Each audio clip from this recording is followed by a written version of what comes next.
The morning after I buried my husband Evan, I walked into our house to find my mother-in-law Margaret changing the locks. "Family property stays with family blood," she announced without looking up. Behind her, movers were carrying out my furniture, my bookcase, Evan's favorite chair, boxes of my belongings, while my sister-in-law Catherine directed them with a clipboard like she owned the place.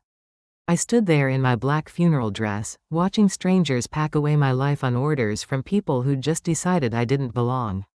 Then I looked them both in the eye and said something they never expected: "You picked the wrong widow to mess with." They figured a grieving military widow would just disappear. They had no idea what was waiting for them. If you're hearing this story, tell me in the comments. Where in the world are you listening from? Before we begin today's story, please don't forget to subscribe and hit the like button. Now, let's get started. Major Elaine Brooks pulled into her driveway just as the afternoon heat reached its peak. The Georgia sun beat down on her dress uniform, the fabric already damp with sweat beneath her ribbons and badges. Her husband's folded flag lay in the passenger seat, the corners sharp as knife edges, the blue field catching the light through her windshield. She turned off the engine and sat for a moment in the sudden quiet. The neighborhood felt different somehow, though she couldn't place why. Spanish moss hung motionless from the old oaks, and the air smelled of river water and somebody's cigarettes. Everything looked exactly as it should, but something was wrong. When she stepped out of her Jeep, her boots hit the cracked concrete with a hollow sound. The yellow house she'd shared with Dr. Evan Brooks for 10 years stood before her, its shutters painted the soft green she'd chosen last spring. But there was a rental truck backed up to the front porch, its rear doors hanging open like hungry jaws. Two men in matching company shirts were carrying a bookcase down her front steps. They moved with the efficient rhythm of professionals, their boots scuffing the wood she'd painted herself just months ago. For a heartbeat, her mind refused to process what she was seeing. This had to be some kind of mistake. Her hand moved automatically to her house keys, the metal warm from her pocket. She'd carried these keys through 3 deployments, through Evan's cancer treatments, through the long nights when his practice kept him at the clinic until dawn. The weight of them in her palm felt like coming home. But when she slipped the key into the front door lock, it turned against nothing. The cylinder had been changed. The door opened from inside before she could react. Margaret Lane, her mother-in-law, stood in the doorway wearing a pale blue church dress and her grandmother's pearls. She looked like she was hosting a Sunday brunch, not supervising what looked like an eviction. Her smile was thin and practiced, the kind reserved for unwelcome guests. "Elaine," Margaret said, her voice carrying that particular southern sweetness that meant trouble. "You're back early from the service." Her eyes moved over the uniform with obvious distaste, as if the military dress were somehow inappropriate for a family home. Behind Margaret, Catherine Lane barked instructions at the movers. "That oak desk goes to Mother's house," she called out, clipboard pressed against her chest like armor. "The clinic files go in the labeled boxes for Jacob's future office." The words hit Elaine like physical blows. On the hall table, she glimpsed a stack of mail that made her stomach clench. A mortgage statement lay open, numbers highlighted in yellow marker. Beneath it, a Social Security notice addressed to Margaret, and a glossy brochure for something called Sunset Manor Senior Living Community. "What are you doing in my house?" Elaine asked quietly. Her throat felt scraped raw, though she hadn't raised her voice. The duffel bag strap cut into her shoulder, but she didn't shift its weight.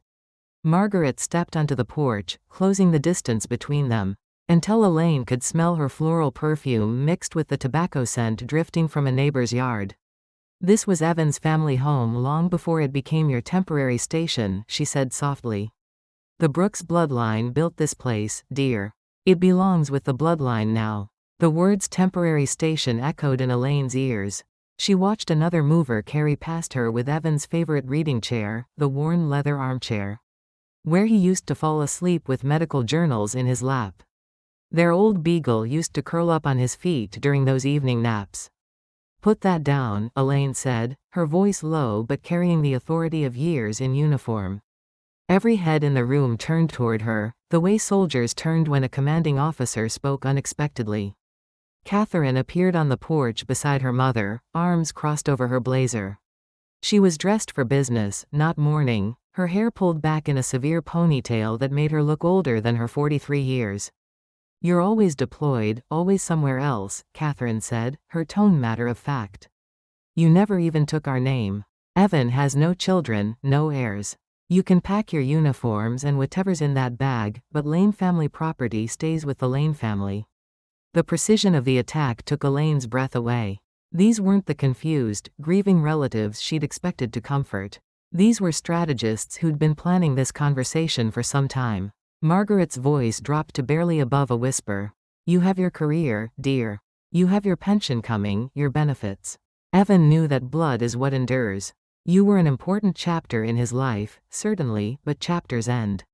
Elaine's gaze drifted to the folded flag in her Jeep. Just 3 hours ago, the honor guard had handed it to her with ceremony and precision, treating her like a widow deserving of respect. Now the people who shared Evan's DNA were treating her like a trespasser who'd overstayed her welcome. A mover carried past them with a box marked "Clinic Records, Accounts Insurance" in Catherine's neat handwriting. As he negotiated the porch steps, the top of the box shifted, and Elaine caught sight of papers inside. Medicare forms with Margaret's name. Private insurance claims. Hospital bills with Evan listed as the responsible party. Her stomach clenched with sudden understanding. Whatever was happening here wasn't just about grief and family loyalty. It was about money and the fear of not having enough of it. The Georgia heat pressed against her uniform, making the fabric stick to her skin. Sweat gathered at her hairline, but she didn't move to wipe it away. The humid air buzzed with the distant sound of lawnmowers and air conditioning units. The ordinary sounds of a Tuesday afternoon in a neighborhood where nothing extraordinary was supposed to happen. Margaret stepped back toward the front door, her hand resting on the frame with casual ownership. "Charles will explain the legal arrangements," she said. "Everything will be handled properly, according to the family's wishes. According to what's right." Catherine checked something on her clipboard and made a mark with her pen. The sound was small but definitive, like a period at the end of a sentence Elaine hadn't finished writing. "Evan loved you," Margaret continued, her voice taking on the tone of someone delivering consolation. "But love and law are different things, dear. Down here, we understand that family means something specific. Blood means something." Elaine looked at the woman who had just erased 10 years of marriage with the words, "temporary station," and "chapter." The humiliation burned hotter than the afternoon sun, but beneath it, something else was forming. A recognition that this wasn't confusion or poor timing or grief making people say cruel things. This was an operation, and she was badly outnumbered. But not beaten. Not yet. She stepped back from the porch, her boots finding solid ground on the walkway. The moving truck rumbled to life behind her, diesel exhaust mixing with the smell of honeysuckle from the hedge. Margaret and Catherine watched her from their positions of temporary power, waiting to see if she would collapse or fight or simply walk away. Elaine Brooks, Major, United States Army, looked at the house where she'd expected to grieve and heal, and realized that her war was just beginning. The enemy had won the first battle by changing the locks while she was burying their son. But wars weren't won by single battles. And she had 22 years of military training that had taught her how to fight when outnumbered, outgunned, and far from home. The flag in her Jeep represented honor and sacrifice. The house behind Margaret and Catherine represented the life she'd built with a man who'd loved her enough to marry her despite his family's disapproval. She would get both back. Or she would die trying. The afternoon stretched ahead of her, heavy with humidity and the promise of storm clouds building on the horizon. Somewhere in the distance, church bells marked the hour, their sound carried on air thick enough to swim through. Elaine turned away from the porch and walked back to her Jeep, leaving Margaret and Catherine to their victory celebration. But as she reached for the door handle, she memorized every detail she could see through the windows, every piece of furniture.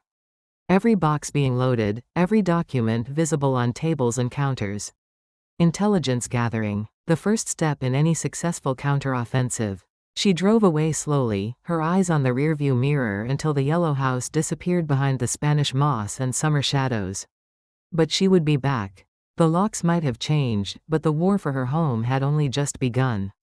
The Riverside Motor Lodge sat on a strip of highway between the Army base and downtown Savannah. The kind of place that rented rooms by the week and asked no questions about why someone might need that arrangement. Elaine checked in just after sunset, the desk clerk barely glancing up from his newspaper as she slid her credit card across the scarred Formica counter. Room 127 smelled of disinfectant and old cigarettes, with thin floral curtains that let in too much light from the parking lot. She set the folded flag carefully on the small table beside the window, then placed her pill organizer next to it. The contrast made her chest-tight military precision beside civilian chaos, order next to the mess her life had become in a single afternoon. The stack of mail she'd grabbed from the hall table lay scattered across the motel bedspread like evidence from a crime scene. A Social Security benefits letter addressed to Margaret Lane. A past due notice on something called a Brooks family mortgage that she'd never seen before. A property tax assessment with Catherine's handwriting in the margin: if she sells, we lose the land. She picked up the mortgage notice with trembling fingers. The letterhead read, Coastal Georgia Home Equity Solutions, and the language was dense with legal terminology that made her head spin. But one phrase jumped out in bold letters: notice of intent to foreclose if loan assumption not approved by heirs. The word heirs hit her like a slap. According to this document, she wasn't an heir to her own home. She was a liability that needed to be managed.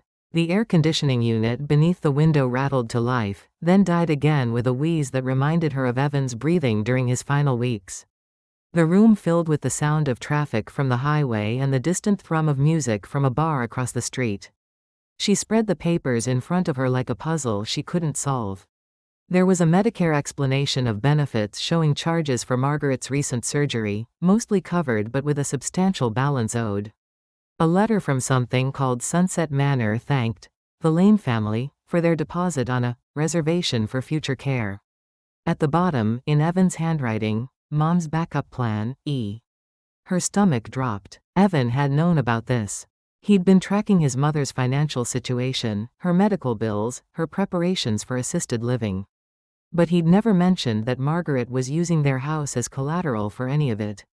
Sleep came in fragments that night, interrupted by the sound of trucks shifting gears on the highway and the memory of Catherine's voice, saying, temporary station, like she was reading from a script she'd rehearsed. The next morning, she drove to the First Coastal Bank branch where she and Evan had opened their joint checking account 8 years ago. The parking lot was full of elderly couples carrying manila folders, their movements slow and careful as they navigated between cars. A man with a walker leaned heavily against his wife's arm. An elderly woman smoothed a Medicare card with shaking hands. Inside, the waiting area buzzed with quiet conversations about Social Security, Medicare gaps, and something called reverse mortgage options. Elaine took a number and sat in a plastic chair that squeaked when she shifted her weight.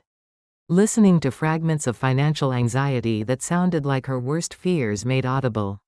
When her number was called, she found herself across the desk from a young assistant manager who couldn't have been older than 25.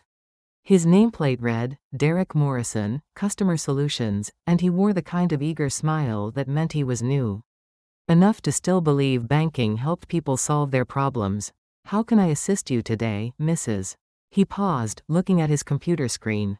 Brooks. Elaine Brooks. I need to understand some activity on accounts linked to my address. Derek's fingers moved across his keyboard with practiced efficiency. Then his expression changed, the helpful smile fading into something more careful. I see. According to our records, Mrs. Margaret Lane and Ms. Catherine Lane were in yesterday regarding the Brooks family trust transition. What transition? Elaine's voice came out sharper than she intended. Derek glanced around the bank lobby, then lowered his voice.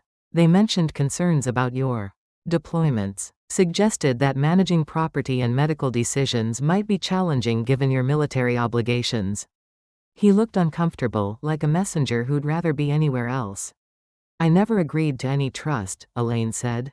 No, ma'am, but they provided documentation showing. Derek's voice trailed off as he read something on his screen. Mrs. Brooks, I think you might want to speak with our senior lending officer. This is more complex than I can help with. 20 minutes later, she sat across from Patricia Williams, a woman in her 50s with silver hair and eyes that had seen enough financial heartbreak to recognize it immediately. Patricia spread out printouts of account activity, her movements precise but gentle. Your mother-in-law opened a reverse mortgage consultation 6 months ago, Patricia explained. The house was appraised, paperwork was started, but nothing was finalized. However, she also established what's called a family financial management trust, with herself as trustee. What does that mean? Elaine asked, though she was beginning to understand that nothing about this conversation was going to be good news. It means she positioned herself to make financial decisions on behalf of the family in case of incapacity or absence. The paperwork suggests she was concerned about your deployment schedule and Dr. Brooks's health. Patricia's tone was professionally neutral, but her eyes showed sympathy. Mrs. Brooks, were you aware that your husband had been making regular payments on your mother-in-law's medical bills? The account shows monthly transfers to cover Medicare gaps and prescription costs. Elaine stared at the numbers on the printout. Hundreds of dollars every month, sometimes more, flowing from their joint account to Margaret's expenses. Money that could have gone to the house repairs Evan kept putting off, or the vacation they'd talked about taking after his treatment ended. He never told me, she whispered. Family caregiving often happens quietly, Patricia said gently. But Mrs. Brooks, I have to tell you, yesterday's visit from your in-laws raised some red flags. They presented paperwork suggesting you might be emotionally unstable due to combat stress, that you might not be capable of managing complex financial arrangements. The words hit like a physical blow. Her combat record, her service, her sacrifice, all of it. Twisted into a weapon against her by people who'd never worn a uniform or risked anything for their country. Outside the bank, Elaine sat in her Jeep with the engine off, the Georgia heat pressing against the windows like an angry hand. Her phone buzzed with notifications she'd been ignoring all morning.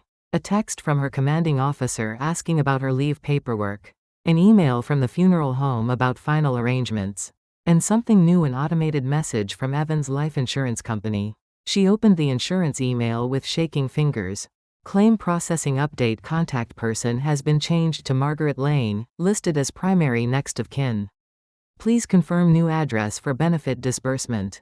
Primary next of kin, not wife, not beneficiary. Next of kin, like she was some distant relative who'd wandered into a family drama by accident.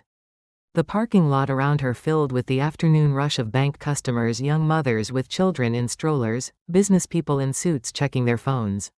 Elderly couples moving slowly toward the entrance with folders full of financial hopes and fears. Normal people living normal lives, unaware that someone's entire existence could be dismantled with paperwork and legal terminology. Her hands shook as she started the engine. The flag on the passenger seat had shifted during the drive, one corner folded under. She straightened it carefully, her fingers tracing the red stripes and blue field full of stars that represented everything she'd sworn to defend. Honor, duty, service, justice. Margaret and Catherine were counting on her being too grief-stricken, too overwhelmed, too isolated to fight back. They were gambling that a soldier who'd served 3 tours overseas would crumble under an attack that came with lawyers and bank documents instead of bullets. They were about to learn how badly they'd miscalculated. The drive back to the motel took her past the yellow house that was supposed to be her home. The rental truck was gone, but she could see Catherine's car in the driveway and lights on in the kitchen windows. Her kitchen, her windows, her life being rewritten by people who measured worth in bloodlines and bank statements. But as she pulled into the motel parking lot, Elaine realized something had changed inside her during the day. The shock and confusion were hardening into something more useful. The grief was still there, would probably always be there, but it was no longer the strongest thing she felt. What she felt now was the familiar sensation of a mission beginning. An objective to secure, an enemy to outmaneuver, a battle plan to develop. Margaret and Catherine had drawn first blood with their ambush at the house. They'd followed up with financial warfare designed to make her look incompetent and unstable. But they'd made one crucial mistake. They'd assumed that because she was grieving, she was weak. They'd confused sorrow with surrender, emotion with defeat. Tomorrow, she would start fighting back. Tonight, she had paperwork to read and a strategy to plan. The motel room that had felt like exile was starting to feel like a temporary command post. And Major Elaine Brooks was very, very good at military planning. The insurance office downtown occupied the third floor of a building that smelled like old coffee and industrial carpet. Elaine arrived 20 minutes early, clutching a manila folder that contained everything she could find with her name on it: marriage certificate, deployment orders, Evan's medical records from the VA, and his will in a sealed envelope he'd made her promise not to open unless you have to. She sat in the waiting area under fluorescent lights that hummed like distant aircraft. Surrounded by posters of smiling retirees on beaches and young families buying their first homes. The optimism in the images felt like mockery. Margaret and Catherine swept through the office doors 10 minutes late. Margaret in another pastel dress that belonged at a church social, Catherine in a sharp navy blazer that screamed lawyer even though she'd never passed the bar. They took seats opposite Elaine as if this were a business negotiation rather than a family discussion about a dead man's wishes. Margaret placed a leather portfolio on the conference table, and Elaine caught sight of documents tucked into clear plastic sleeves. A photocopy of Evan's social security card, a birth certificate, a property deed that looked older than the ones in Elaine's folder. The insurance representative, Michael Torres, was a man in his 50s with kind eyes and the careful manner of someone who delivered bad news for a living. He spread his own papers across the table and cleared his throat. Ladies, we're here regarding the disbursement of Dr. Brooks's life insurance policy. Our records show Mrs. Elaine Brooks as the primary beneficiary for a policy worth $250,000. For the first time in 3 days, Elaine felt something like relief. Evan had taken care of her.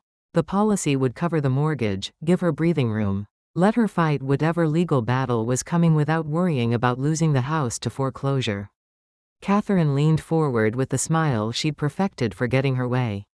Mr. Torres, we appreciate you meeting with all the interested parties. She began, as if Elaine were just one name on a list rather than the woman named in the documents. With respect, Elaine is hardly ever present for family decisions. She lives on base when she's not deployed overseas. She's gone for months at a time. Catherine's voice carried the reasonable tone of someone stating obvious facts. Mom and I have been the ones helping Evan with daily life, with the clinic, with medical appointments. Margaret nodded gravely. Catherine drove him to chemotherapy when Elaine was in Germany. I coordinated with his doctors when she was training in Texas. We've been the family foundation. The words were surgical in their precision. Every statement was technically true, but assembled together. They created a picture of Elaine as an absent wife who'd abandoned her husband when he needed her most. The funds should be consolidated for the family's stability, Catherine continued. Mom has medical needs that Medicare doesn't fully cover. Jacob is starting college next year. The house and clinic represent the Brooks family legacy, and that legacy needs protection. Michael Torres looked uncomfortable, his pen frozen over his notepad. I understand your concerns, he said carefully, but the beneficiary designation is quite clear. Dr. Brooks named his wife as his temporary wife, Margaret interrupted, her voice soft but cutting. Don't misunderstand me, Mr. Torres. We're not questioning the legality. We're questioning the wisdom. She opened her portfolio and pulled out a photograph. Evan at 8 years old, gap-toothed and grinning, standing in front of the yellow house.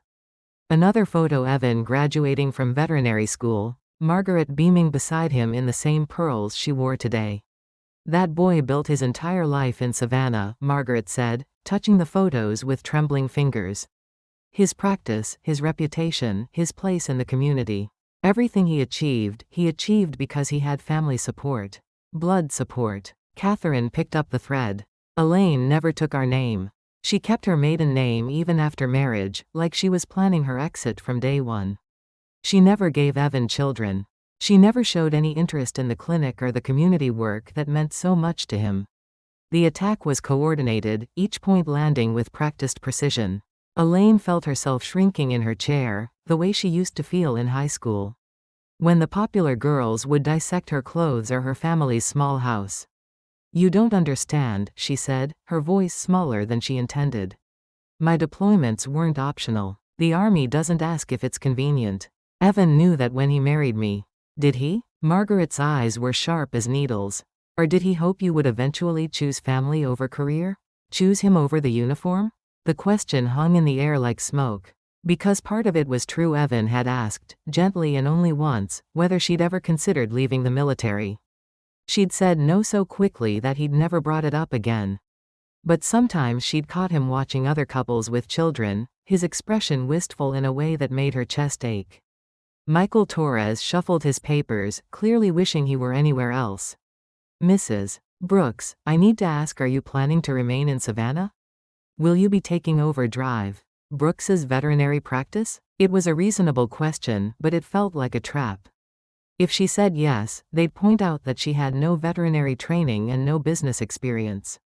If she said no, they'd argue the money should go to people who would stay and honor Evan's legacy. I haven't had time to make those decisions, she said. My husband died 4 days ago. Catherine's expression softened into something that might have looked like sympathy to someone who didn't know her. Of course you haven't. That's exactly why we're concerned. You're grieving, you're under tremendous stress, and you're about to make financial decisions that will affect not just you, but everyone who cared about Evan. We're not trying to take anything from you, Margaret added. We're trying to protect what Evan built. The clinic serves this community. The house has been in our family for 40 years. If you sell them and move back to wherever your people are from, what happens to his life's work? Your people. The phrase landed like a small, precise bomb. Not our people. Not family. Your people, as if she were from some foreign country rather than Alabama. Michael Torres looked at his watch. Ladies, I think we need to table this discussion. Mrs. Brooks, legally, the policy is yours. But perhaps you'd all benefit from some time to discuss family arrangements privately. Outside the insurance office, the 3 women stood on the sidewalk in awkward formation. The afternoon heat made Elaine's uniform stick to her skin, but Margaret and Catherine looked cool and composed in their carefully chosen outfits. Elaine, Margaret said, her voice taking on a motherly tone, you're young. You have your whole career ahead of you, your military benefits, your independence. You've never needed to depend on anyone financially. She gestured toward the insurance building. But I'm 73 years old. My husband's been gone for 6 years. I live on Social Security and a small pension that barely covers my medications. Catherine works part-time so she can help me with medical appointments and household needs. The guilt was expertly applied. Margaret continued, that insurance money would ensure I could stay in my own home instead of being forced into assisted living. It would give Jacob the education Evan always wanted him to have. It would keep the clinic running so the community doesn't lose the veterinary care they've depended on for decades. Catherine nodded solemnly. We're not asking you to give up everything. Keep enough to get settled wherever you decide to live. But please consider what Evan would have wanted. He built something here, something bigger than any one person. The words were reasonable, delivered with perfect sincerity. To anyone watching, it would look like a caring family trying to help a grieving daughter-in-law make responsible decisions. But Elaine could hear the subtext as clearly as if they'd written it in block letters. You don't belong here. You never belonged here. Take a small piece and disappear. She looked at Margaret's lined face, at Catherine's carefully arranged concern, and realized that everything she'd interpreted as family loyalty and Southern courtesy had actually been a long, patient campaign to minimize her place in their world. I need time to think, she said. Margaret smiled. Of course, dear. Family decisions should never be rushed. As they walked away, Elaine heard Catherine's voice carry back on the humid air. We'll give her a few days to come to her senses. If not, we'll have to consider other options. Other options. The phrase followed Elaine back to her Jeep, where she sat in the parking lot watching normal people go about their Tuesday afternoon routines. A mother pushed a stroller while talking on her phone. An elderly man helped his wife navigate the curb with her walker. Ordinary families dealing with ordinary problems. She thought about Evans last week, when the pain medication made him say things he probably didn't mean to say aloud. How he'd worried about her being alone, about whether his family would take care of her the way she'd taken care of him. She'd promised him they would, that blood mattered, that his mother and sister would never let her struggle. She'd been wrong about that. Catastrophically wrong. But she'd also made another promise in that hospital room, one that Margaret and Catherine didn't know about. She'd promised Evan that she would fight for what they'd built together. That she wouldn't let anyone erase their 10 years of marriage like it had never mattered. It was time to start keeping that promise. The insurance money was legally hers. The house was another matter, one that would require lawyers and documents and a kind of fighting she'd never trained for. But she was still a soldier, still someone who'd sworn an oath to defend what was right. Margaret and Catherine had just made it clear that they saw her as an obstacle to be managed, not family to be supported. They'd shown her exactly who they were and what they wanted. Now she would show them what it meant to underestimate a combat veteran who had nothing left to lose. 3 days later, Elaine found herself driving not back to base, but to the closed veterinary clinic on Maple Street. The building sat on a quiet corner near the marsh, its brick facade still bearing the faded letters that read, Brooks Animal Care, family-owned since 1984. The lie in those words now felt like a physical weight in her chest. She unlocked the side entrance with the key Evan had insisted she keep, just in case, the metal warm and familiar in her palm. Inside, the waiting room still smelled faintly of disinfectant and the cedar shavings they'd used for the rabbit cages. The fish tank in the corner burbled softly, its single resident a goldfish named Murphy swimming endless circles in water that Evan would never change again. The silence felt different from the hostile quiet of the insurance office or the strategic emptiness of the house. This was the silence of interrupted life, of a place that had simply stopped mid-sentence when its owner died. She made her way to Evan's small office behind the reception counter, past examination rooms that still held the scent of anxious animals and gentle voices. His desk was exactly as he'd left it, cluttered with patient charts. A half-finished Medicare claim form for a veteran's service dog surgery, and a coffee mug with a cartoon beagle that read, World's Okayest Vet. A stack of mail sat unopened in the center of the desk. Bills, mostly, but also condolence cards from clients and a thick envelope from something called Small Business Succession Planning Services. A yellow sticky note in Evan's handwriting was attached, Ask Charles about this. Charles. She'd seen that name before, but couldn't remember where. She sank into his worn swivel chair, the leather cracked from years of late-night paperwork sessions. The weight of the day pressed down on her shoulders like a heavy pack at the end of a long march. Through the window, she could see the parking lot where anxious pet owners used to wait for news about their sick animals. Where Evan used to stand during his lunch breaks, feeding peanuts to the squirrels. The first bill she opened made her stomach clench. A notice from the medical supply company, past due. The second was worse, a letter from the building's landlord, asking about plans for the lease renewal. The third made her hands shake, a statement from the business insurance company. Wondering if the policy would continue now that the primary veterinarian was deceased. Everything in Evan's professional world assumed someone would make decisions, pay bills, keep the practice running. But that someone was supposed to be him, and he was gone. And no one had prepared for the possibility that his family might not want his wife to inherit the responsibility along with the grief. She spread the documents across his desk like pieces of a puzzle she couldn't solve. A Medicare EOB showed payment for Margaret's recent cataract surgery. But the balance had been billed to the clinic's operating account as family medical support. A bank statement revealed monthly transfers to something called the Lane Family Emergency Fund. The more she read, the clearer the picture became. Evan hadn't just been a husband and a veterinarian, he'd been Margaret and Catherine's safety net, quietly covering medical bills and family expenses that his widow knew nothing about. Money that could have gone toward house repairs, toward the vacation they'd planned for after his treatment ended, toward building the financial security that would have protected her now. A noise from the front of the building made her freeze. Keys in the lock. The front door opening. Footsteps across the waiting room floor. I know you're in here, Elaine. Catherine's voice carried the same reasonable tone she'd used at the insurance office, but with an edge that suggested her patience was wearing thin. Your Jeep's in the parking lot. Elaine didn't answer. She sat perfectly still in Evan's chair, listening to the sound of Catherine's heels clicking across the linoleum. As she moved through the clinic like she owned it. We need to talk about the lease, Catherine called out. The landlord wants answers about September. Either the clinic reopens under new management, or the lease terminates and all the equipment gets liquidated. Still no response from Elaine. The silence stretched until Catherine appeared in the doorway of the office, her professional facade finally showing cracks. Her hair was pulled back so tightly it looked painful, and there were dark circles under her eyes that makeup couldn't quite hide.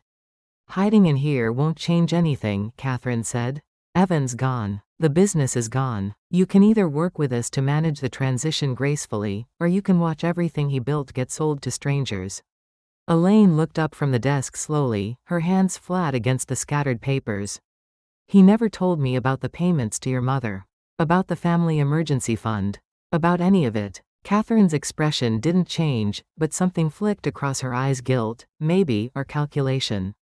Mom's medical needs weren't something he wanted to burden you with. You had enough to worry about with your deployments and your challenges. Your challenges. Another surgical phrase, designed to reduce her service record to a liability. What challenges? Elaine's voice was steady, but her heart was pounding. Catherine stepped into the office, uninvited, and closed the door behind her. The space suddenly felt much smaller, like an interrogation room rather than a place of healing. Everyone knows military wives have higher rates of depression, anxiety, substance abuse, Catherine said, her tone clinical. The isolation, the stress of constant separation, the combat exposure, even secondhand trauma takes its toll. Evan was worried about you. The lies were delivered with such confident precision that for a moment, Elaine almost believed them. She thought about the sleepless nights after her second deployment. The hypervigilance that made her jump at unexpected sounds, the way she sometimes caught herself scanning crowds for threats even in peaceful settings. Normal responses to abnormal situations, her counselors had assured her. Signs of a healthy mind processing unhealthy experiences. But Catherine was twisting those human reactions into evidence of instability. Reshaping natural responses into proof that Elaine couldn't be trusted with important decisions. You're lying, Elaine said quietly. Catherine's smile was sharp as a scalpel. Am I? Ask yourself this: if Evan trusted you completely, why didn't he tell you about Mom's medical bills? Why didn't he discuss the business succession planning? Why did he keep financial information from his own wife? The questions hit like physical blows because they contained just enough truth to do real damage. Evan had kept things from her not out of malice, she understood now, but out of love. He'd tried to protect her from the weight of caring for his aging mother. From the pressure of family financial obligations that would have made her feel like an outsider buying her way into acceptance. But Catherine was using that protection as evidence of exclusion. Turning Evan's kindness into proof that even he hadn't seen Elaine as a full partner in their life together. The insurance money could pay for Mom's assisted living for 3 years, Catherine continued. It could fund Jacob's education. It could keep this clinic operating under proper management, people who actually understand the community, who have connections here. Who aren't going to disappear as soon as their next deployment orders come through. She moved closer to the desk, her voice dropping to something almost intimate. You're not from here, Elaine. You don't understand how things work in families like ours. Evan loved you, but love doesn't change blood. It doesn't create obligations that last beyond the grave.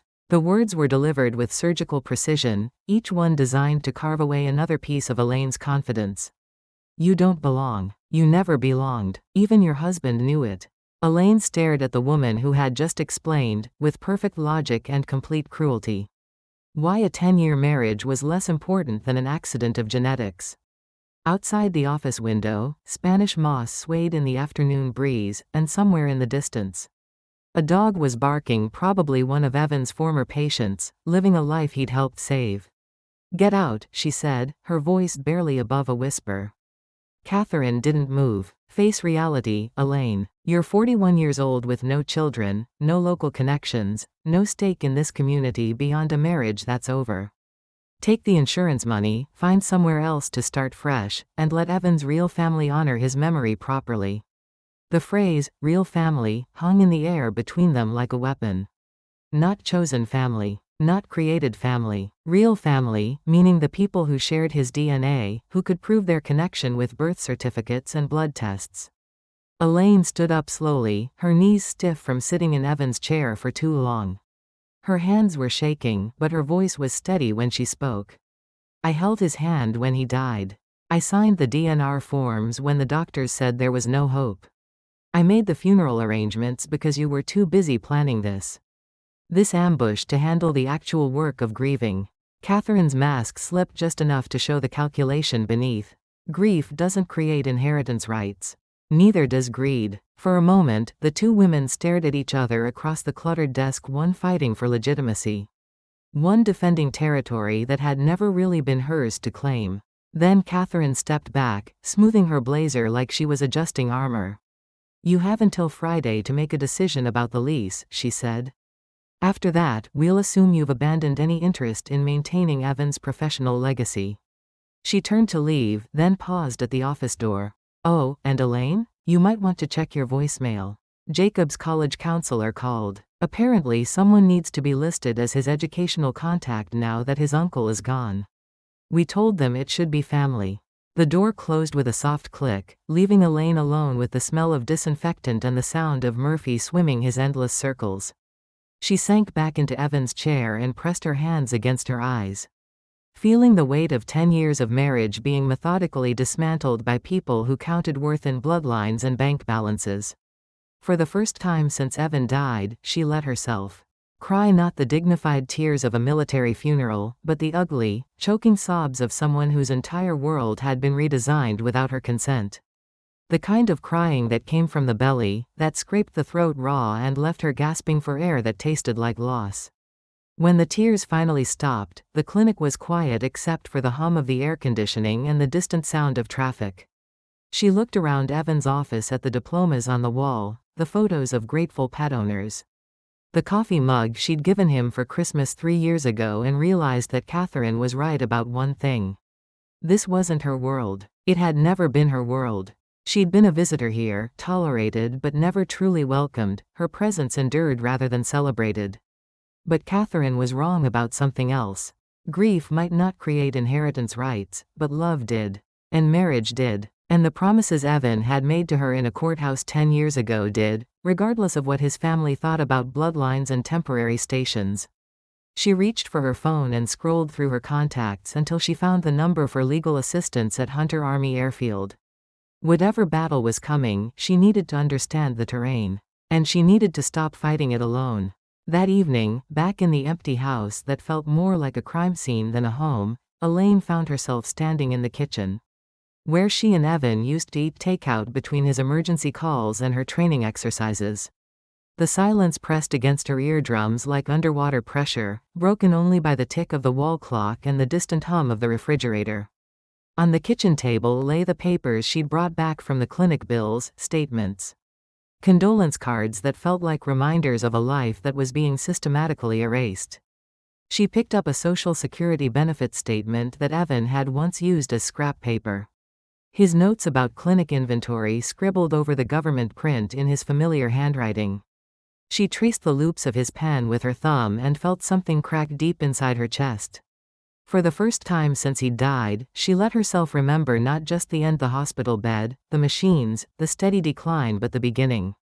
The memory surfaced slowly, like something floating up from deep water. Their first Christmas as a married couple, 8 years ago. She'd been nervous about dinner at Margaret's house, about fitting in with people who spoke in references to shared history she'd never been part of. The dining room had been perfect, all heavy silver and crystal glasses that caught the light from the chandelier. Margaret had seated her between Evan and Jacob, who was 13 then and more interested in his phone than conversation. Catherine sat across from her, pregnant with her second child, glowing with the kind of contentment that came from having your life unfold exactly as planned. "And your people, Elaine?" Margaret had asked during the blessing, her voice carrying the particular curiosity of someone cataloging social position. "What do they do?" Elaine had felt Evan's hand tighten on hers under the table. "My father was a factory foreman at a textile plant in Alabama," she'd said. "My mother was a nurse's aide at the local hospital." Margaret had smiled, the kind of smile that didn't reach the eyes. "So no land, then?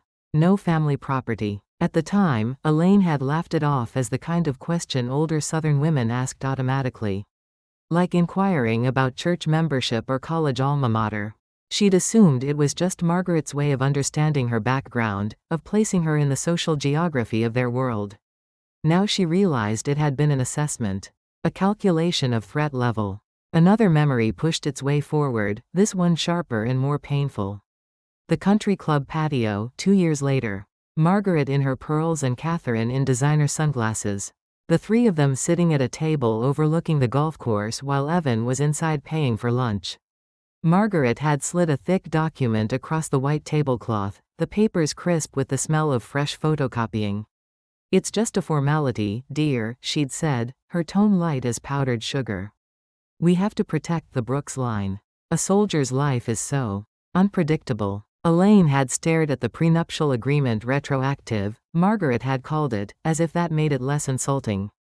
Pages of legal language that boiled down to a simple message if the marriage ended, for any reason. Elaine would have no claim to the house, the clinic, or any property that had belonged to the Brooks family before their wedding. "It's not about trust," Catherine had added, stirring artificial sweetener into her iced tea. "It's about protecting what Evan's father built, what Evan himself has worked for. You understand." The patio fans had spun lazily overhead, moving hot air around but cooling nothing. Ice melted in Elaine's untouched sweet tea while Margaret waited with the pen poised, her smile patient but expectant. Elaine had felt small sitting at that table, like a scholarship student at an expensive school who'd been reminded that she didn't really belong. The weight of being outnumbered, of being asked to sign away her dignity for the privilege of remaining married to the man she loved. Then Evan had emerged from the clubhouse, his face going dark as thunderclouds when he saw the document in his wife's hands. Without a word, he'd torn the prenup neatly in half, then in half again, letting the pieces fall onto the table like confetti. "My wife doesn't sign away her dignity for a seat at this table," he'd said quietly. Margaret's mouth had formed a perfect O of shock. Catherine had muttered something about protecting family interests. But Evan had simply taken Elaine's hand and walked away, leaving Margaret and Catherine to explain to the waiter why they were sitting alone with a pile of torn legal documents. In the present, standing in her kitchen with tears blurring her vision, Elaine felt the full weight of what she'd lost. Not just a husband, but the one person who had consistently chosen her over his family's expectations. Who had seen their attempts to diminish her and refused to let it happen. She thought about Catherine's words at the clinic, "Even your husband knew you didn't really belong." But that wasn't true. Evan had known exactly where she belonged beside him, as an equal partner in the life they were building together. The question was whether he'd left her any weapons to fight the war his family had been planning all along. She walked to the kitchen's highest shelf, where she'd noticed a worn green binder tucked between cookbooks. Evan used to joke it was his end-of-the-world file, filled with copies of important documents and emergency information. She'd never paid much attention to it. Military life had taught her the importance of backup plans, but civilian disasters had seemed like distant possibilities. Now she pulled the binder down with shaking hands, feeling its unexpected weight. The spine was labeled in Evan's careful block letters, "Brooks, Emergency Plan." Inside, organized with the methodical precision she'd fallen in love with, were sections divided by colored tabs. Home insurance policies, utility account information, a list of passwords written in code only she would recognize, their anniversary, their dog's name, the date of their first kiss. But deeper in the binder, she found documents that made her breath catch. Property deeds, stamped in blue ink with words she recognized from military logistics. But had never applied to her own life, joint tenancy with right of survivorship. A business card was paper clipped to the deed, Charles Benton, attorney at law, estate and elder planning, Savannah, Georgia. On the back, in Evan's scribble, "If something happens, call Charles before you call anyone else." Charles, the name from the sticky note at the clinic. She flipped through more pages, finding printed emails between Evan and the attorney that made her heart race. Messages describing Margaret's concerns about keeping assets in the bloodline. Catherine's suggestions for establishing a family trust. And Evan's repeated insistence that Elaine's security comes first, always. At the back of the section was an envelope with her name in Evan's familiar handwriting, "To Elaine, open with Charles." She didn't break the seal. Not yet. But she held it against her chest like a shield. For years, she'd assumed Evan's gentleness meant he was blind to his family's subtle cruelties, that he'd chosen not to see the ways they tried to make her feel like an outsider. Now she realized he had seen everything and had quietly spent years building legal fortifications around her while she was out building fortifications overseas. The binder contained something else that made her sit down hard in the nearest chair. A section labeled Financial Risks and Scams, filled with printouts about grandparent scams, Medicare fraud, reverse mortgages, and something called guardianship abuse. All highlighted and annotated in Evan's careful hand, with notes in the margins. Mom is vulnerable to this. Watch for these warning signs. Protect her, but protect us first. She thought about the assisted living brochure. The reverse mortgage paperwork, the way Margaret clutched her social security statements like both shield and weapon. Her mother-in-law wasn't just greedy, she was terrified. Terrified of aging, of poverty, of losing the social status that had defined her entire adult life. But instead of facing that terror honestly, Margaret had decided to rebuild her security by tearing down Elaine's. The kitchen clock chimed 9 o'clock, its sound echoing in the empty house. Outside, Savannah was settling into evening, porch lights coming on, dogs being walked, families settling down for another ordinary Tuesday night. The normalcy of it felt like a rebuke to the chaos that had taken over her life. But sitting at her kitchen table with Evan's emergency binder open before her, Elaine felt something she hadn't experienced since the day the locks were changed. Hope. He had not left her defenseless. He had not assumed his family would take care of her out of simple decency. He had seen the threats she'd been too trusting to recognize, and he had built her a fortress of legal protection that his mother and sister knew nothing about. All she had to do now was learn how to use it. She reached for her phone and dialed the number on Charles Benton's business card, her hands steadier than they'd been in days. Whatever battle was coming, she wouldn't be fighting it alone. Evan had made sure of that. The next morning, Charles Benton's law office occupied the second floor of a renovated Victorian mansion downtown. The kind of building that had survived Sherman's march and a century of hurricanes through sheer stubbornness. Elaine climbed the narrow stairs, her boots silent on carpet worn thin by decades of clients carrying folders full of hope and desperation. Charles himself was a man in his early 60s, with steel gray hair and the kind of quiet authority that came from years of delivering difficult news with precision and compassion. His office smelled like coffee and old leather, with law books that looked actually read rather than decoratively arranged. "Mrs. Brooks," he said, rising from behind a desk covered with neat stacks of documents, "your husband told me you might call me one day. I hoped it would be under gentler circumstances."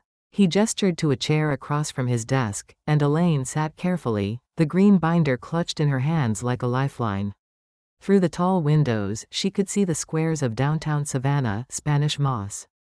Swaying in the morning breeze, tourists already gathering for the trolley tours that would carry them past houses with stories they'd never hear. Charles poured coffee from a thermos into 2 ceramic mugs, his movements deliberate and calming. "Evan was very thorough in his preparations," he said, settling back into his chair. "He spent considerable time ensuring your security, both legal and financial." He opened a thick folder on his desk, and Elaine recognized copies of documents from the green binder: property deeds, insurance policies, bank statements. But there were also papers she'd never seen before, documents that made her breath catch. "Let me explain what your husband built," Charles said, spreading out the papers with the precision of a general laying out battle plans. 7 years ago, shortly after his mother's first serious medical scare, Evan came to me with concerns about family dynamics and estate planning. He tapped a property deed with his pen. This house, which his family believes belongs to them by right of blood, was quietly retitled into joint tenancy with right of survivorship. The moment Evan passed, you became sole owner. No probate required, no family challenges possible. Elaine stared at the document, reading her own name printed in official black ink next to her late husband's. "I didn't know about this." "He wanted it to be a surprise only if necessary," Charles said gently. "Evan hoped his family would accept you as his widow and treat you with appropriate respect. But he prepared for the possibility that they wouldn't." Charles pulled out another folder, this one thick with papers marked "Confidential." "The veterinary clinic, the small piece of land near the marsh that Margaret thinks belongs to the family estate. Even the boat that Evan inherited from his father, all of it was transferred into joint ownership." Your mother-in-law and sister-in-law are operating under the assumption that they have legal standing they simply do not possess. The relief was so sudden and overwhelming that Elaine had to set down her coffee cup to keep her hands from shaking. For 6 days, she'd felt like she was drowning in legal quicksand, fighting battles she didn't understand with weapons she didn't have. Now Charles was showing her that Evan had given her an entire arsenal. "And the will?" she asked, her voice hoarse. Charles smiled for the first time since she'd entered the office, and it wasn't entirely pleasant. "Ironclad," he said. "With a no-contest clause so comprehensive I actually tried to talk Evan out of it. Anyone who challenges the will in court automatically forfeits even the sentimental bequests he left them." He slid another document across the desk. "Your mother-in-law was left a modest cash bequest and some family jewelry. Catherine receives her grandmother's china and a small savings bond. Jacob gets a fund for college tuition, managed by a trustee, as it happens." Charles leaned back in his chair, his expression growing more serious. "But if they file any legal challenge to contest your inheritance, they lose everything. No money, no jewelry, no tuition fund. The no-contest clause is absolute." Elaine felt something she hadn't experienced since Evan's death, the sensation of solid ground beneath her feet. "What if they've already started legal proceedings?" "They have," Charles said, pulling out a familiar-looking document. "Margaret's attorney filed an emergency probate petition yesterday morning, claiming you're frequently absent due to active military duty, emotionally unstable from combat-related stress, and unfit to manage complex financial matters." Reading her own service record twisted into evidence of incompetence made Elaine's jaw clench, but Charles was already moving to the next paper in his stack. "Fortunately, they've overplayed their hand," he said. "Filing that petition triggered the no-contest clause. According to the terms Evan established, they now forfeit all bequests. More importantly, it gives us grounds to request a fraud investigation."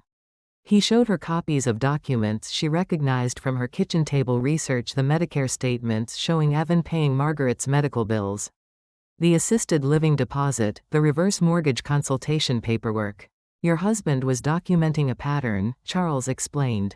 "Margaret has been positioning herself as financially dependent while simultaneously working to gain control of assets that would make her quite comfortable.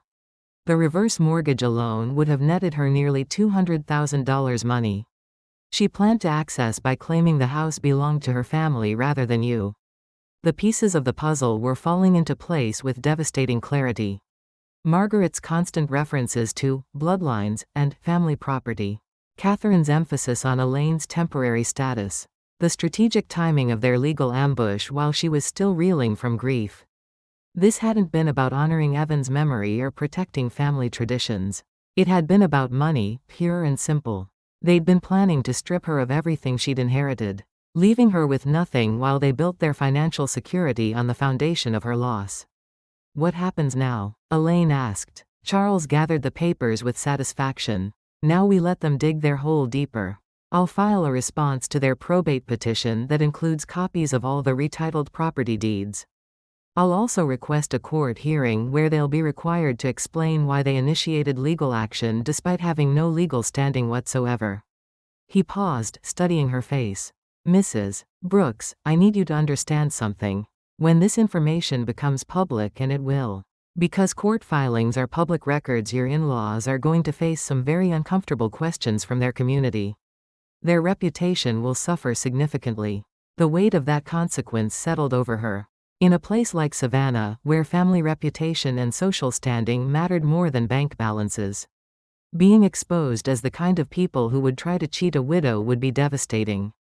Margaret's position at the country club, Catherine's standing in the PTA, Jacob's college applications that probably emphasized his family's local prominence, all of it would be tainted. Evan understood that too, Charles continued gently. "He left a sealed letter with instructions for me to read aloud in court if his family took legal action against you. The contents are quite specific about their behavior toward you during his illness." Elaine thought about the sealed envelope in her kitchen, the one marked, "To Elaine, open with Charles." She'd brought it with her but hadn't had the courage to break the seal. "He wrote to me too," she said quietly. "He did." Charles's voice was kind but firm. "And he asked me to give you a choice. We can resolve this quietly, file the proper paperwork, establish your ownership rights, and let them withdraw their petition with minimal public embarrassment. Or we can follow his original instructions and make their attempted fraud a matter of public record. The choice hung between them like a sword. Mercy or justice. Private resolution or public accountability. The kind of decision that would define not just the legal outcome, but the kind of person she chose to be in the aftermath of loss. Through the office windows, she could see tourists boarding trolleys for their guided tours of Savannah's historic district. They would hear stories about antebellum mansions and Civil War battles, about families who'd built their legacies on cotton and shipping and careful marriages. Stories about the kinds of people who believed bloodlines mattered more than character. But they wouldn't hear about the widows who'd fought for their dignity in courtrooms, or the lawyers who'd helped them reclaim what grief and greed had tried to steal. "What would you recommend?" she asked. Charles set down his pen and looked at her directly. "Your husband spent 7 years building legal protections for you because he knew his family would do exactly what they've done. He documented their behavior, retitled his property, and wrote detailed instructions for this exact situation." He gestured toward the stack of papers that represented Evan's careful planning. "I think he would want you to follow through with his plan. Not for revenge, but for truth. And to ensure they can never do this to anyone else." Elaine thought about Evan's voice in the hospital, weak but determined, making her promise to fight for what they'd built together. She thought about Catherine's calculated cruelty at the clinic, about Margaret's soft-voiced dismissal of their marriage as a temporary arrangement. Most of all, she thought about other military spouses who might face similar ambushes from families who saw grief as an opportunity and absence as abandonment. "File the paperwork," she said. "All of it. Include the letter." Charles nodded with something that might have been approval. "There's one more thing," he said, pulling out a final document. Evan established a trust fund for veterans' families facing legal challenges related to inheritance or family disputes. He funded it with $50,000 and named you as the administrator. The generosity of it, the forward-thinking compassion, made her eyes blur with tears. Even in death, Evan was still trying to protect people like her from people like his family. "He really did think of everything," she whispered. "He loved you very much," Charles said simply. "And he knew exactly who his family was, probably better than you did. Everything he built to keep you safe." As she walked back to her Jeep in the late morning sunshine, Elaine felt lighter than she had since the day she'd come home to find the locks changed. The war wasn't over. There would still be court hearings and paperwork and probably some very ugly conversations. But for the first time, she wasn't fighting alone. And she wasn't fighting blind. Margaret and Catherine had made their move assuming she was weak, isolated, and legally defenseless. They were about to discover how catastrophically wrong they'd been about all three. The morning Margaret chose to make her final play for the house, Savannah woke under a low gray sky that promised storms before nightfall. Elaine watched from her Jeep parked a block away as another rental truck backed into the driveway that legally belonged to her, Catherine. Hopping down from the passenger side with a clipboard and the self-assured air of someone who believed she was about to claim her rightful inheritance. Jacob followed behind, earbuds in, looking bored in the way only teenagers could manage while their family dismantled someone else's life.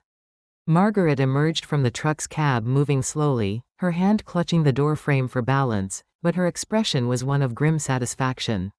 They'd brought reinforcements, this time 2 men in work clothes who began unloading boxes and furniture dollies with professional efficiency. This wasn't a reconnaissance mission like their first visit. This was a full occupation. Elaine's phone buzzed with a text from Charles, County Sheriff's deputy on standby. "Court order in effect. Are you ready?" She typed back, "Ready." She stepped out of the Jeep and walked up the sidewalk at a measured pace, her boots silent on the cracked concrete. The humid air carried the scent of approaching rain and diesel exhaust from the truck. When one of the workers tried to maneuver past her with a box labeled, "Family Heirlooms, Lane," she simply raised her hand. "Not that one," she said quietly. The man hesitated, looking toward Catherine for direction. Catherine strode over, ponytail swinging with irritation, her blazer wrinkled from the morning's work. "We've talked about this, Elaine," Catherine snapped. "Either move or we'll have the sheriff explain property law to you." Margaret appeared on the porch behind her, clutching a thick manila folder stuffed with papers, probably copies of the probate petition, mortgage documents, her social security statements arranged like evidence of her deservingness. You can't block family from accessing family property, Catherine continued, her voice carrying the authority of someone who'd never been told no by people who mattered. This is our final offer to handle this amicably. Elaine straightened to her full height and looked Catherine directly in the eye. You're the ones trespassing on my property. For a moment, the yard went quiet except for the distant rumble of thunder and the sound of Spanish moss rustling in the storm wind. Then a sleek black sedan pulled up to the curb, and Charles Benton stepped out, briefcase in hand, his suit immaculate despite the threatening weather. He didn't acknowledge Elaine as he walked past her to the porch. His attention focused entirely on Margaret with a politeness so cold it could have frozen water. Mrs. Lane, he said formally, I'm Charles Benton, counsel for Mrs. Elaine Brooks, sole legal owner of this residence and the Brooks Animal Care Clinic. Margaret's face went the color of old newspaper. You can't just. But Charles was already setting his briefcase on the porch rail, opening it with two sharp clicks that cut through her protest. He produced a stack of documents and held them up like a teacher addressing a class that hadn't done the required reading. Joint tenancy with right of survivorship, he said, his voice carrying clearly across the yard. Filed with Chatham County 7 years ago and updated as recently as 18 months past. The moment drive. Brooks died, legal title vested entirely in his wife.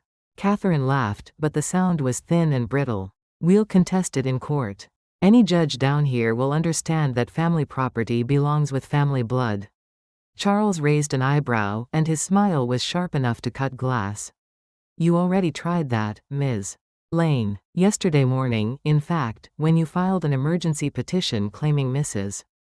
Brooks was mentally incompetent to manage her inheritance. He pulled out another document from his case. By filing that petition, you triggered what's known as a no-contest clause in your brother's will. You have now legally forfeited any claim to the estate, including the cash bequests he left you and the college fund he established for Jacob.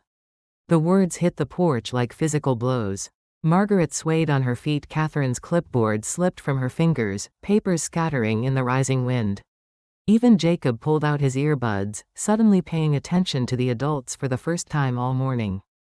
Furthermore, Charles continued, his voice taking on the rhythm of a judge delivering a verdict.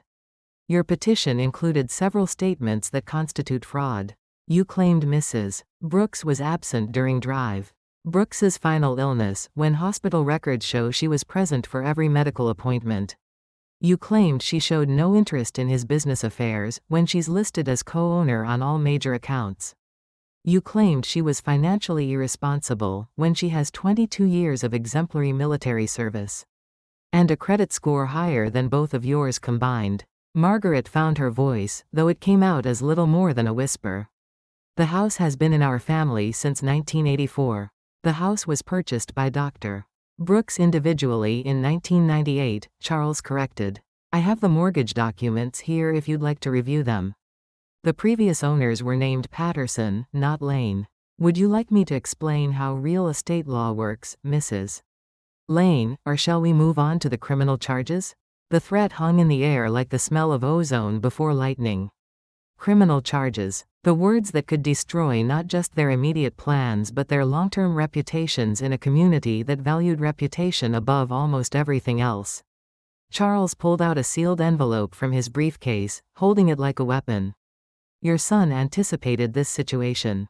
He left specific instructions for me to read this letter aloud if any hostile legal action was taken against his wife. Thunder rolled across the neighborhood, closer now, and the first fat raindrops began to spatter on the truck's metal roof. But nobody moved from the porch as Charles broke the seal on the envelope and began to read in a voice that carried despite its conversational tone. To my family, Charles read, if these words are being read aloud. It means you have chosen greed over grief, litigation over love, and I am deeply ashamed of you. Margaret made a small sound like air leaving a balloon. Catherine's face had gone paper white.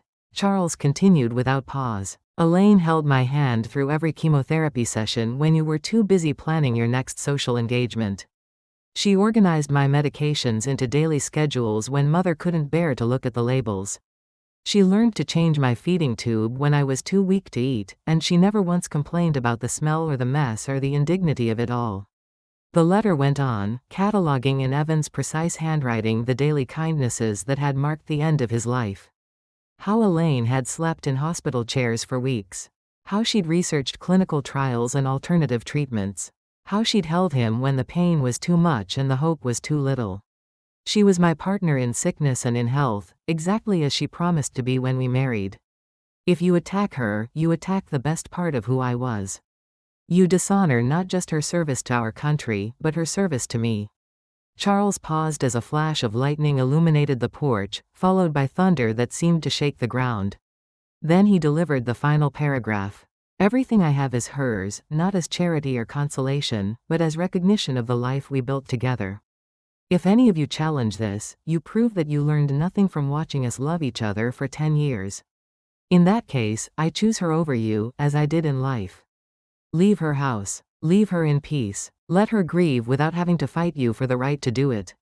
When Charles finished, the yard was silent except for the sound of rain beginning in earnest, drumming against the truck's roof and hissing in the Spanish moss above their heads. Margaret was crying, her careful makeup running in dark tracks down her cheeks. Catherine stared at the scattered papers from her clipboard, now soggy and illegible. Jacob looked back and forth between the adults, his young face showing the first real comprehension of what his family had tried to do. "Mom," he said quietly to Catherine, "did Uncle Evan really leave money for my college?" "Not anymore," Charles said before Catherine could answer. "The no contest clause is absolute. Your family's legal challenge forfeited all bequests." The rain was falling steadily now, and the workers began loading boxes back into the truck without waiting for instructions. Margaret walked slowly down the porch steps, her hand trailing on the railing, suddenly looking every one of her 73 years. She paused beside Elaine on the walkway, rain plastering her carefully styled hair against her skull.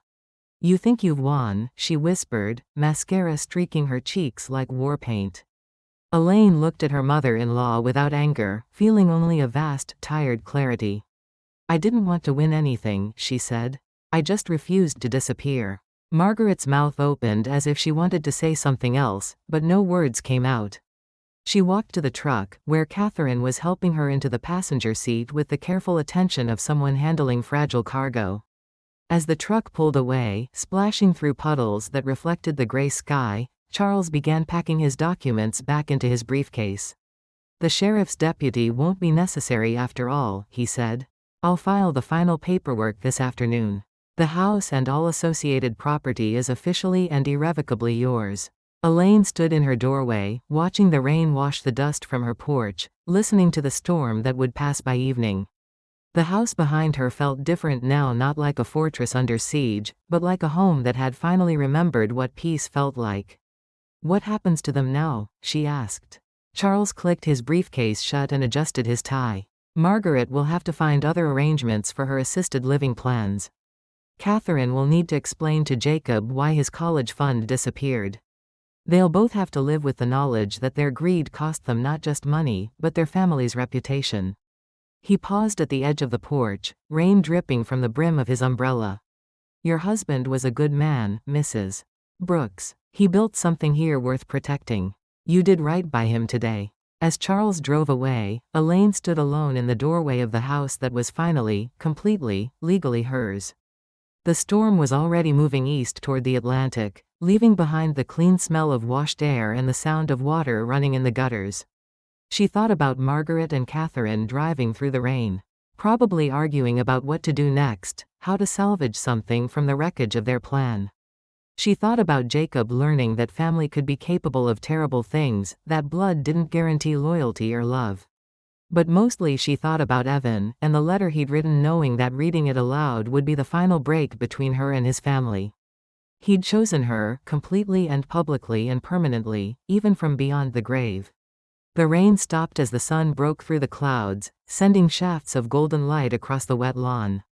Somewhere in the distance, a dog was barking, and a lawnmower started up, the ordinary sounds of a neighborhood returning to its ordinary life. Elaine Brooks, widow, homeowner, survivor, stepped inside her house and quietly closed the door behind her. The war was over. She had won. But more importantly, love had won. Justice had won. And somewhere in whatever place good husbands went after death, Evan Brooks was probably smiling. 6 months later, the sign outside the veterinary clinic had been restored to its original glory. With fresh paint and new letters that read, Evan Brooks Memorial Animal Care, honoring service, healing families. Underneath, in smaller print, discounted care for seniors and military families. Elaine stood on the sidewalk in the early morning light, coffee cup warm in her hands. Watching a gray-haired man in a Vietnam veteran's cap carry a small, trembling rescue dog through the front door. The sight still made her chest tighten with bittersweet pride, grief and purpose intertwined like fingers. Inside, the waiting room buzzed with quiet activity. The old donation jar had been replaced with something more substantial, a clear collection box labeled, "The Elaine and Evan Fund, No Pet Left Behind."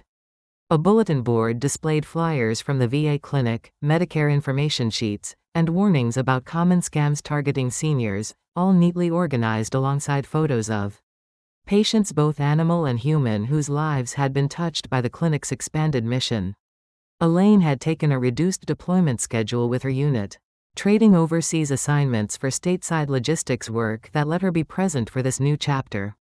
Her mornings began with PT along the Savannah riverfront, followed by clinic hours where she worked alongside the young veterinarian she'd hired to handle the medical cases.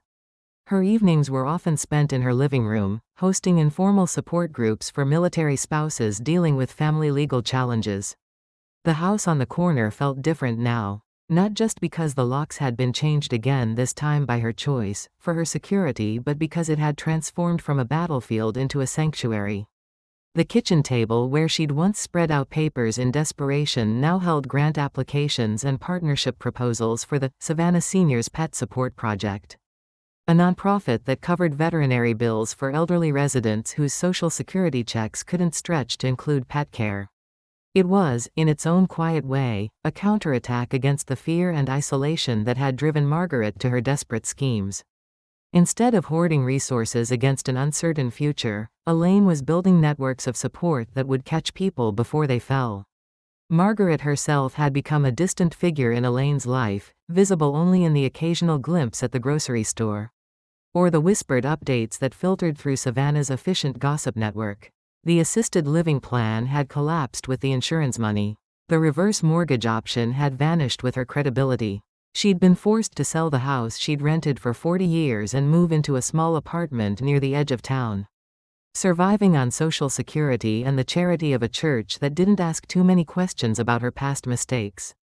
Catherine had moved Jacob to Charleston, where the story of the family's failed grab for a widow's inheritance wouldn't follow him to high school and beyond. Occasionally, Elaine heard through mutual acquaintances that Catherine complained bitterly about that soldier who'd ruined their financial security and destroyed Jacob's college prospects. The irony that Catherine's own greed had forfeited Jacob's college fund seemed lost on her entirely. One evening in late spring, as Elaine sat in Evan's reading chair by the fireplace, she opened the green binder to add a new section she'd written in her own careful handwriting, "If something happens to me." It outlined how the house, clinic, and support programs would transfer not to distant relatives or blood claims, but to a nonprofit trust that would ensure the work continued long after she was gone. She refused to let the next fight for this house start from scratch. The next widow, the next grieving spouse, the next person whose family saw loss as opportunity. They would find legal protections already in place, battle plans already drawn, weapons already forged. As she closed the binder and returned it to its place on the shelf, Elaine caught sight of her reflection in the window glass.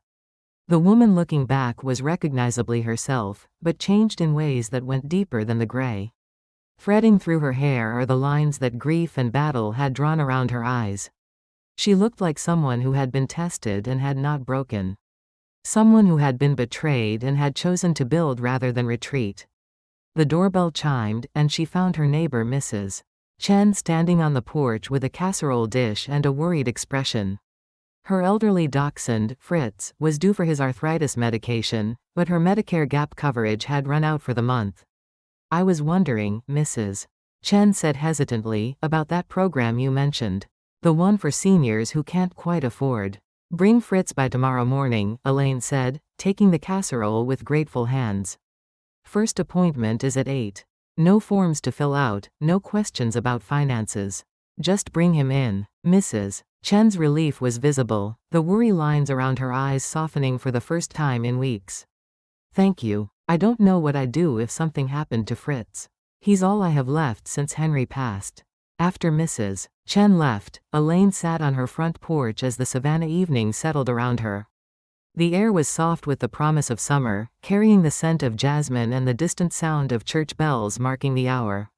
A young couple walked past, pushing a stroller and talking quietly about plans for the weekend. A teenager rode by on a bicycle, a small dog trotting faithfully at his side. Ordinary life, flowing around her like a river around a stone. The kind of normalcy that people like Margaret and Catherine had been willing to destroy in pursuit of financial security. That would have lasted a few years at most. The kind of peace that could only be built on foundations of truth rather than expedience. She thought about Evan's letter, the words Charles had read aloud on that rainy morning that seemed like years ago rather than months. How he'd chosen her not just once, in a courthouse ceremony 10 years past, but over and over again in hospital rooms and family gatherings, in legal documents and final preparations. How he'd built their love into something that could survive even death and lawyers and the worst impulses of people who claimed to care about his memory. The story of their marriage hadn't ended with his funeral. It had just entered a new chapter. One where love expressed itself through service rather than presence, through protecting others rather than building together. She was carrying forward not just his legacy, but the values that had made their decade together worth defending. As the stars began to appear overhead, Elaine realized something that might have surprised the woman who'd stood in this same spot 6 months ago. Keys useless in her hand, watching strangers carry away pieces of her life.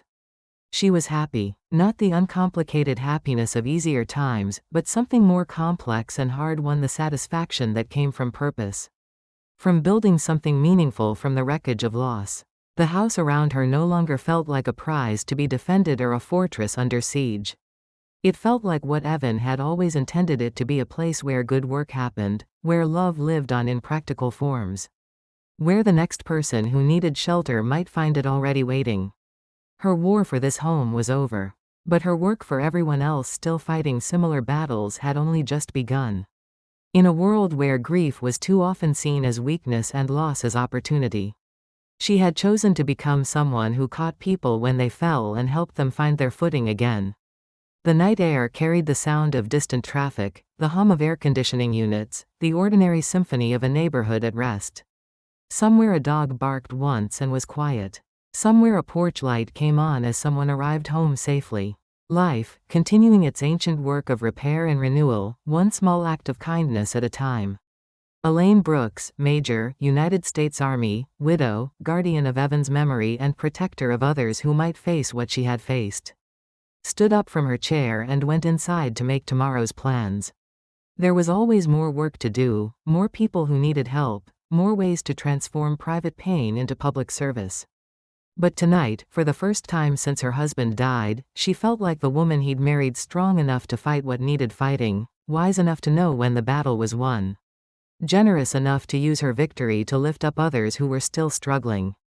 Life doesn't end just because it breaks once. What falls apart can be the very place where we learn to stand again. If this story gave even a small moment of strength to someone out there, then everything I went through means something today. The path from loss to purpose is never straight, and it's never easy. But it's always possible, even when the people who should support you become the ones you have to fight. Even when the home you thought was safe becomes a battleground. Even when grief makes you feel too weak to defend what you love. Sometimes the greatest inheritance isn't money or property or bloodline claims. Sometimes it's the knowledge that you can be broken and still fight back. That you can be outnumbered and still win. That love, real love, builds things that last longer than the people who built them. If this resonated with you, please like and subscribe, and share a piece of your own story in the comments below. Your words might become the seed of the next chapter we create together. Thank you for spending this time with me. for listening to a story about finding strength in the darkest moments and discovering that sometimes what looks like an ending is really just a different kind of beginning. The house still stands. The clinic still serves. The love still endures. And tomorrow, there will be more work to do.